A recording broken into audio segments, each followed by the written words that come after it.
Winnie the Pooh, Winnie the Pooh, tubby little cubby who's out for blood. You know, you're the first person I ever shown this place to. And why am I so special? Because soon we'll be Christopher and Mary Robin. You should be close now. We're not going to find them. We will. Pooh, Piglet, Eeyore, we were friends for many years, and they're out there. Christopher, we need to leave.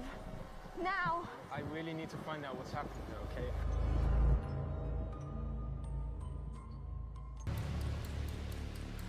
This place is kind of cold. Did you say it has a pool? We need to go.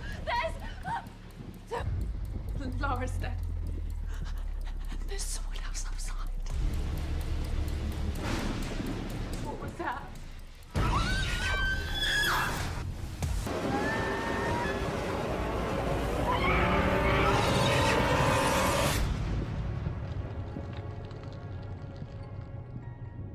Yeah, cue the sarcastic comments. Oh, it's supposed to be stupid, just give it a chance. No, it ruined my childhood. We're talking about a Winnie the Pooh horror film. Now feral and bloodthirsty, Winnie the Pooh and Piglet terrorize Christopher Robin and a group of young women at a remote house.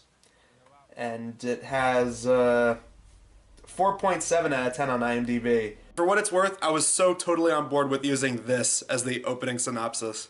Osmosis Jones, or Ozzy for short, is a white blood cell cop and the main character in Pooh's Adventures of Osmosis Jones. In the movie, he met with Winnie the Pooh, Ash Ketchum, and their friends after they were shrunk down by the good fairy's magic. He tried his best to prove the citizens of Frank that he can dispose of all the germs that were lurking in Frank's body. Nobody believes him until one day when a cold pill named Drix comes into Ozzy's life. Now our heroes go on a mission to stop an evil virus named Thrax and Pooh's old enemy named the Grand Duke of Owls. In the end, they defeated the two villains, and Osmosis Jones was a hero that was loved by everyone. Yeah, we live in a world where there is now a Winnie the Pooh themed horror film. Honestly, I would say that that's surprising, and while it still kind of is, it kind of isn't to me. I mean, look at the track record of these kind of things. Go back to the 90s. We had stuff like Leprechaun, Rumpelstiltskin, Jack Frost, Pinocchio's Revenge, Uncle Sam Wants You Dead, movies like that that were supposed to be twisted and horrific depictions of things that were typically depicted as cute or things that people remember through stories and folklore. And hell, I think we had a couple of these in the 2010s as well. I could have sworn there was some straight-to-video Humpty Dumpty horror movie. And, you know, even before that, in the early 2000s, we had stuff from Full Moon Pictures with stuff like The Ginger Dead Man. And I think this one's a little bit more shocking because it's specifically based on an IP that a lot of people associate with a nostalgic childhood classic, the Winnie the Pooh cartoons by Disney. Since the Winnie the Pooh books now went back into the public domain, that's the whole reason this movie exists. So that way people could say there is a Winnie the Pooh horror film that exists without Disney lawyers trying to come after them. The initial reaction to this movie when it was first announced was divisive as hell. You had people saying that this was a bad idea because Winnie the Pooh is a nostalgic childhood IP, and then you had other people who were on board because they hate Disney and they wanted people to basically just make a movie that was one big middle finger to Disney. Then you got people like me who are just morbidly curious. It's like, okay, Winnie the Pooh horror film. Sure, alright, I'll see it. Aside from that legal loophole, the other reason that this movie exists is because this seems to be a growing trend in the 2020s of taking childhood IPs and turning them into horror films. Again, really nothing new, but it's having a huge resurgence. Previously on the Blockbusters show, I talked about the Banana Splits horror movie, which I thought was okay for what it was. It wasn't anything great, but it was mildly entertaining. I do plan on doing a video on this way later on in the year, in December, but a couple months before this movie was released, there was that Grinch horror movie parody, The Mean One. I will be doing a video on that, but I figured I might as well do this one first because it was announced first, and because, well, I think that one would be more appropriate for Christmas. So yeah, Winnie the Pooh, Blood and Honey. Is it any good? Well, it really depends on who you ask. The movie begins with an opening animation, which I was actually surprised by. I wasn't expecting that, because it's a very low budget movie. I wasn't expecting them to have enough budget for that. I mean, the animation does look cheap, but I feel like that's kind of mimicking that old storybook feel that the original books had. But basically, what you get out of this opening is that Christopher Robin was a young boy, and he befriended these things called unusual creatures, these horrific abominations, as the narrator says. There's only a couple of them. Obviously, we got Owl, Rabbit, Eeyore, Piglet, and Winnie the Pooh. And he was friends with them for a very long time because he was just a naive child and didn't realize that they were possibly dangerous creatures. But he took care of them, he fed them, and ultimately he ended up leaving for 5 years because he had to go to college. And then I just started thinking of the movie Christopher Robin from like 2017, 2018. And then it made me wish that I was watching that instead because that was actually really damn good. Hell, I remember when the trailer for that came out, I thought that was scary as shit. It's like, oh my god, realistic Winnie the Pooh stuffed bear talking CG. Let's be real though, scariest thing about Winnie the Pooh that came out before this movie was Winnie the Pooh talking about stranger danger. That's some shit that will haunt you forever. So once Christopher Robin left, they all started to go hungry and they just returned back to their animalistic ways, and they figured that they had to eat something in the woods, and well, they killed and ate Eeyore. Yeah, as the narrator puts it, Eeyore was no more, and we just never see Rabbit and Owl ever again. I don't know if they're going to come back in the sequel that they are totally going to make of. Ever since then, Pooh and Piglet swear that they're going to get revenge on humanity, specifically Christopher Robin if they ever get the chance. And, well, jump forward 5 years later, Christopher Robin is now out of college. He is about to marry a young woman named Mary. They go into the woods because Christopher Robin wants to introduce her to his childhood friends. But of course, this is where shit gets really bad. Pooh and Piglet, who are clearly played by a couple of grown-ass men with redneck overalls and flannel shirts on, like, I think their excuse was that they were supposed to be half human, half animals. That's why they have, like, opposable digits. I don't know. Me personally, I was thinking that if this movie had a bigger budget, and if you're going to do a Winnie the Pooh horror film, you should have made it an animal attack movie, kind of like Cocaine Bear. People going into the 100-acre woods, you got bears and tigers running around mauling people, evil fucking donkeys and pigs that eat people's guts, gophers that dig holes in the ground that make people fall and then land on get impaled on spikes. I don't know, something wacky like that. Anyway, Pooh and Piglet kill Christopher Robin's fiance, and then they capture Christopher Robin and keep him bound in some kind of torture dungeon. It's supposed to be Pooh's treehouse, but it looks like some creepy ass Saw basement. First 15 minutes I actually did like. Animated opening with the narrator explaining what happened, and then all this stuff with Christopher Robin and his fiance wandering the woods and then trying to hide, and then ultimately the fiance getting killed, and then Christopher Robin gets cornered by Pooh and Piglet. After he gets captured, it then shows the title and the credits. And I was thinking, you know what? This could have been a short film on YouTube. Like, you remember back in 2010 on YouTube, there were those, like, comedy videos people did where they dressed up as, like, scary Ronald McDonald and shit like that? That's what I was thinking this could have been.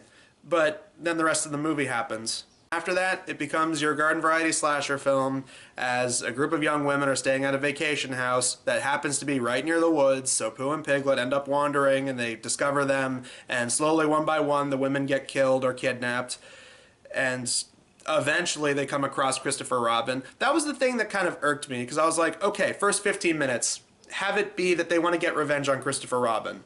That should have been the whole movie. But, like, aside from one or two scenes in the middle, Christopher Robin really doesn't do much until the last act of the film. The other thing I was thinking of was, if you're gonna do a, like, grim, dark, edgy version of Winnie the Pooh, you could easily make it about, like, Christopher Robin hallucinated these things, because at the end of the day, that's pretty much what they were supposed to be, his imaginary friends. So you can have it that Christopher Robin is some kind of psycho who has visions of these creatures that are telling him to do bad things. And then this is where the movie just got really boring for me. It's like, once you see group of young women staying at this house, I'm just thinking, okay, now this is just like a fucking knockoff slasher movie from the 80s. Like, remember when in the 80s everyone was trying to copy Friday the 13th and make crappy slasher films where it was like Slumber Party Massacre and stuff like that? You know, young girls in a house being pursued by an evil killer in a mask or some shit like that. That's pretty much what it becomes. They try to spice it up by throwing in a backstory for one of the girls. The reason that they're out there is because this one girl has this creepy guy who's following her around and stalking her. And, I mean, it was at that point I was like, this could have been its own movie. Like, this really did not have to be in the middle of a Winnie the Pooh horror film. Between, we have a couple of scenes of people getting, like, knocked off course. Like, they end up having to go to, like, this mechanic shop, and that's when Pooh and Piglet show up and kidnap or kill these people. If there's anything else I can give this movie credit for, the practical effects weren't that bad. I mean, the masks are whatever, but the gore effects, there's actually a lot of good practical effects with the gore. It's the one thing this movie has that's a leg up over the Mean One. The Mean One, not to spoil too much about that, the Mean One did this shit where, because they didn't want to throw fake blood around a lot, what they did was they just went on YouTube, went to that like green screen fake blood effects that people used in like videos back in 2012.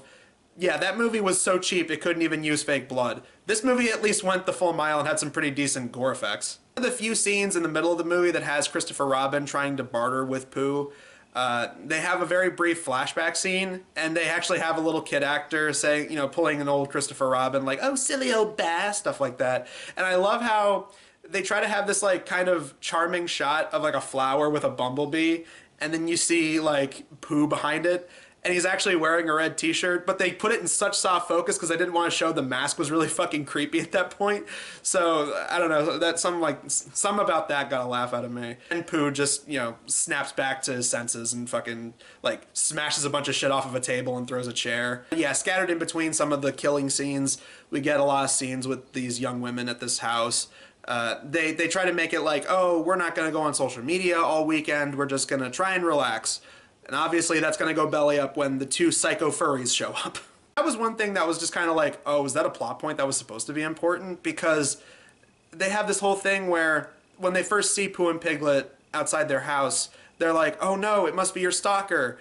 And then later on, they just throw it out the window. One of the girls is obviously the token catty friend, and you know, she can't live without her social media. So then she's basically the token character who's like addicted to social media and Instagram and shit like that. Because then she goes out to the hot tub that this place happens to have, and she just can't stop taking pictures. And I like how she's taking pictures, and then one of the pictures that she's like looking over has fucking Pooh and Piglet in the background. Then she turns around and is like, hello? She turns back around, oh, all is normal, and then, of course, that's when they get her.